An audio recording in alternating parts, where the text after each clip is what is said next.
तो बच्चों, अविनाश जी computer channel में आपका स्वागत है। आज मैं क्लास 12 का इकाई यूनिट 4 लेकर आया हूँ, रासायनिक बलगति, जिसमें से हमारा लेक्चर 4 है। लेक्चर 4 में जानेंगे अपक्रिया का वेग, अपक्रिया के वेग के विषय में, इनकी इकाई यूनिट के विषय में अर्थात मात्रक के विषय में जानेंगे, और कैसे अभिकारक और उत्पाद की सांद्रता में परिवर्तन होता है, इनके विषय में जानेंगे। तो आइए चलते हैं बच्चों, जानते हैं आप आज रासायनिक बलगति का एक टॉपिक जो है रासायनिक अपक्रिया का वेग।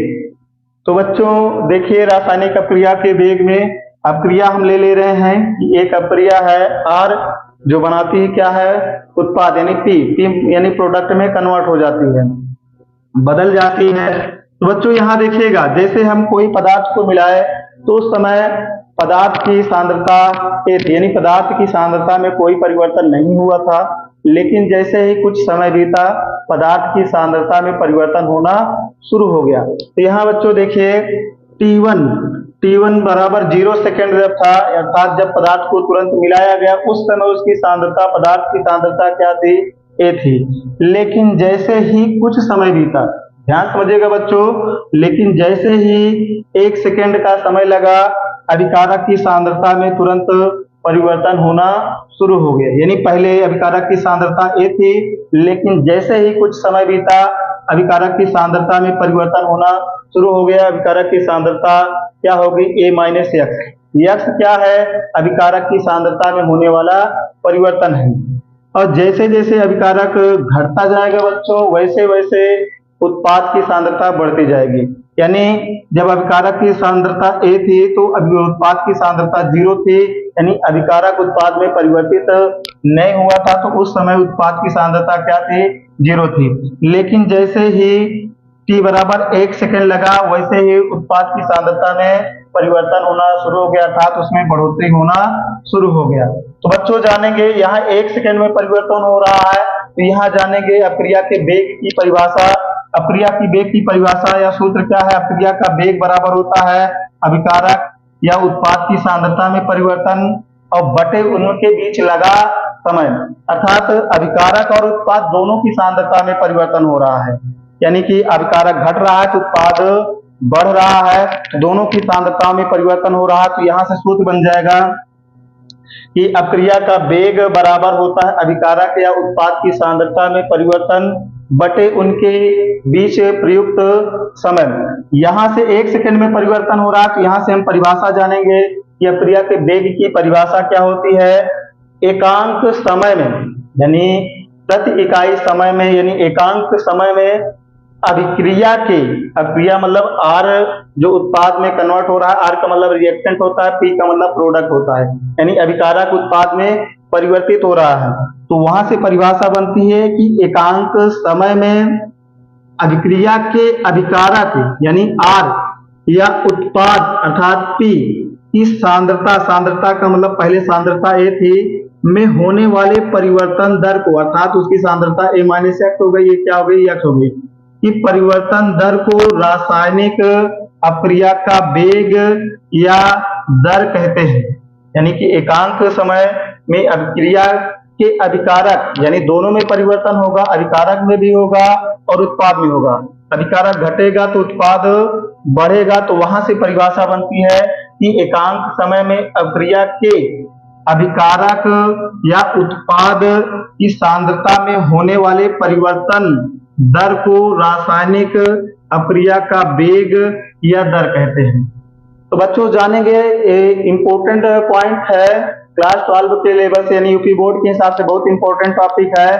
अब जानेंगे अपक्रिया के वेग का मात्रक। ठीक है बच्चों, तो अपक्रिया के वेग के मात्रक पर चलते हैं।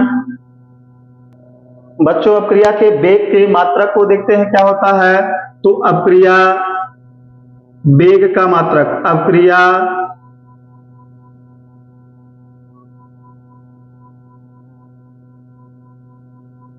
का वेग मात्रक, वेग मात्रक क्या होता है, देखिएगा बच्चों, अभिकारक या उत्पाद की सांद्रता में परिवर्तन। सांद्रता का जो मात्रक होता है बच्चों, सांद्रता जो मापी जाती है मोल प्रति लीटर में मापी जाती है, और जो समय मापा जाता है वो सेकेंड अथवा मिनट में मापा जाता है। तो जानेंगे यहाँ क्या होगा।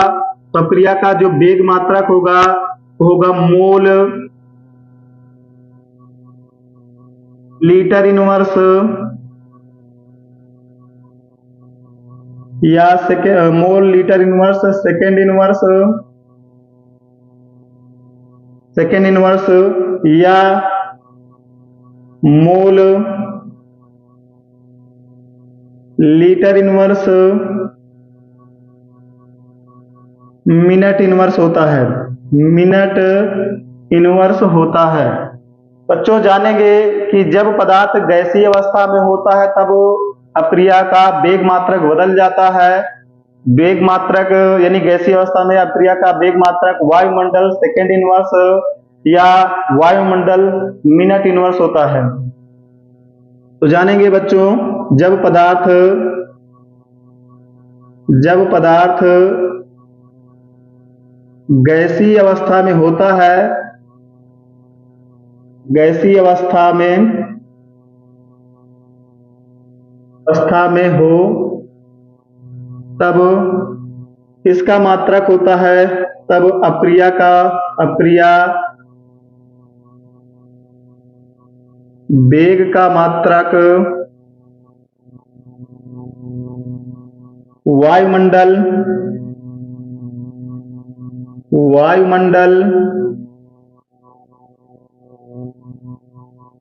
सेकेंड इनवर्स होता है। वायुमंडल सेकेंड इनवर्स अर्थात यहाँ या इसका मात्रक वायुमंडल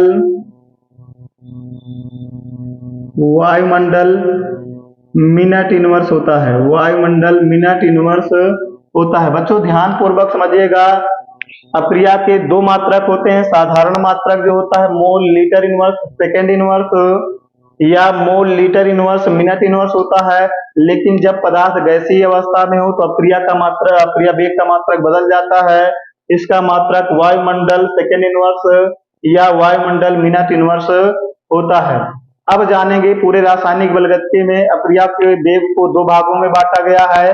पहली है आपकी तत्कालिक अप्रिया, दूसरी है तात्क्षणिक अप्रिया। तो जानेंगे आपकी नेक्स्ट अप्रिया जो है औसत अप्रिया के विषय में जानेंगे। अप्रिया का औसत वेग क्या होता है। तो औसत वेग बताया कि रासायनिक बलगति में हम दो वेगों का अध्ययन करेंगे, एक औसत वेग और दूसरा है तात्क्षणिक वेग। तो हम अपना पहला टॉपिक उठाते हैं औसत वेग। औसत वेग किसे कहते हैं कि जब कोई अप्रिया किसी निश्चित समयांतराल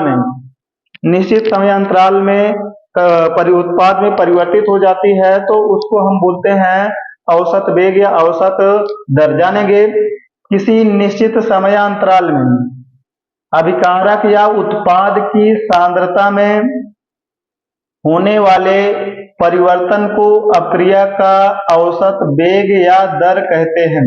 इसे RAB से प्रदर्शित किया जाता है। RAB से इसलिए प्रदर्शित किया जा रहा है क्योंकि अप्रिया का जो वेग है या दर है इसे R से प्रदर्शित करते हैं। औसत जो होता है उसे एवरेज कहा जाता है, इसीलिए इसका प्रदर्शन जो है RAB है। तो जानेंगे अप्रिया का औसत वेग और इसका व्यंजक। तो देखिए बच्चों, अप्रिया मान लेते हैं कि कोई अप्रिया R है, उत्पाद में परिवर्तित हो रही है यानी RP में कन्वर्ट हो रही है, और उस समय अभिक्रिया में जो समय लग रहा है T1 है, उसकी सांद्रता क्या है R1 है। लेकिन जैसे ही कुछ समय बीतता है अप्रिया में लगा समय T2 हो जाता है और सांद्रता में परिवर्तन R2 हो जाता है। तो रहा अभिकारक। इसी तरीके से उत्पाद में भी समय T1 पर सांद्रता P1 थी, लेकिन जैसे ही कुछ समय बीता समय T2 हुआ तो उत्पाद की सांद्रता क्या हो गई बच्चों, T2 हो गई। तो यहाँ पहले हम अभिकारक के लिए निकालेंगे व्यंजक, फिर उसके बाद उत्पाद के लिए व्यंजक निकालेंगे।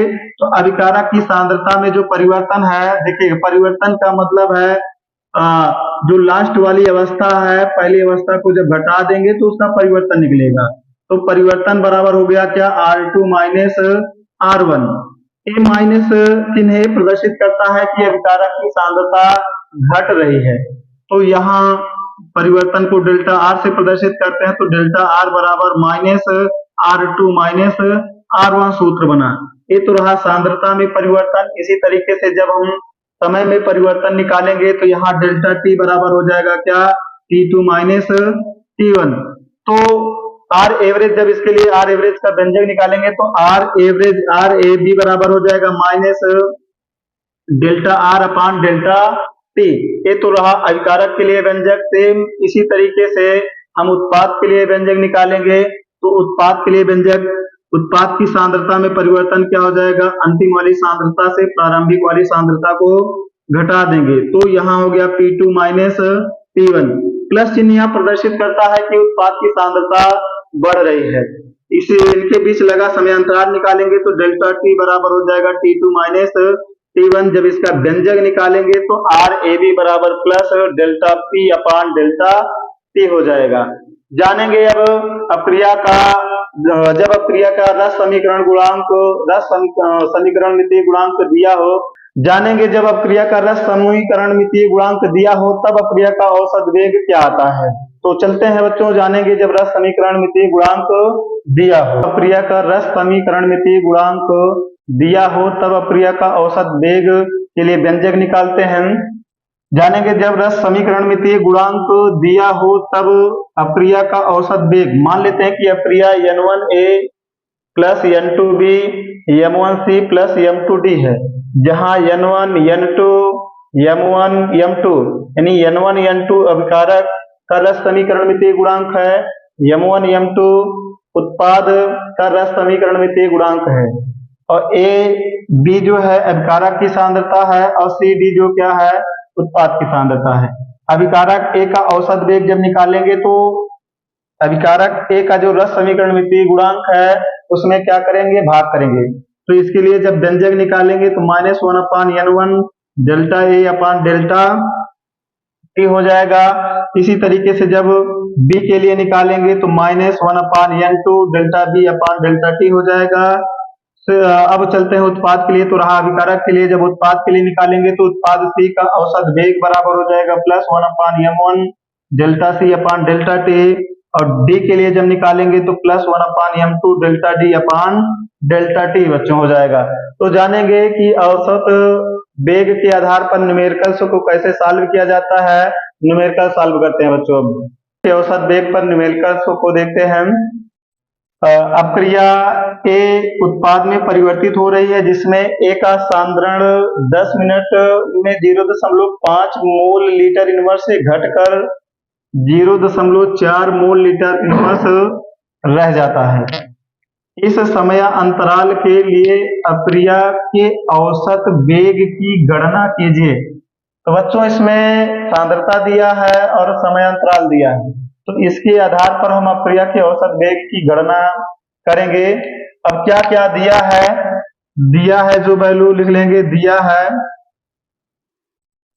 दिया है कह रहा A का सांद्रण 10 मिनट में, यानी कि A बदल रहा है किसमें, उत्पाद में, जहां पर T1 A का सांद्रण 10 मिनट में 0.5 मोल लीटर इनवर्स से घटकर 0.4 मोल लीटर इनवर्स रह जाता है। तो यानी T1 बराबर 0 सेकंड में उसकी सांद्रता कितनी थी, सांद्रता A की सांद्रता दिया है बच्चों, A बराबर दिया है 0.5 मोल, लेकिन जैसे ही कुछ समय बीतता है यानी 10 मिनट हो जाता है, उसकी सांद्रता में परिवर्तन कितना हो जाता है, 0.4 मोल प्रति लीटर हो जाता है, मोल प्रति लीटर हो जाता है। तो इसके लिए हमें अक्रिया के औसत वेग की गणना करनी है। तो औसत वेग का सूत्र होता है आर एवरेज बराबर माइनस डेल्टा, यहाँ पर, वहां पर आर था, यहाँ पर ए है, तो यहाँ पर हो जाएगा delta A upon delta T. इसके लिए बच्चों जब हम निकालेंगे तो आर ए बी बराबर हो जाएगा -A2 -A1 अपान T2 T1। यहां से बच्चों निकालेंगे A2 का जो मान दिया है, आर एवरेज बराबर हो जाएगा A2 - A2 का जो मान है, A2 का मान है 0.4 मोल प्रति लीटर। A2 का मान जो है 0.4 मोल प्रति लीटर है, माइनस A1 का मान दिया है 0.5 मोल प्रति लीटर, बटे T2 का मान दिया है 10 मिनट, 10 मिनट लिखेंगे, माइनस T1 का मान 0 दिया है, 0 लिखेंगे। RAB बराबर हो जाएगा माइनस 0.4 से 0.5 घटाएंगे तो आ जाएगा माइनस 0.1। अब पूरे का अपान कितना आ जाएगा 10, माइनस माइनस से कट जाएगा, प्लस हो जाएगा, तो आर एवरेज बराबर हो जाएगा 0.1 बटे 10।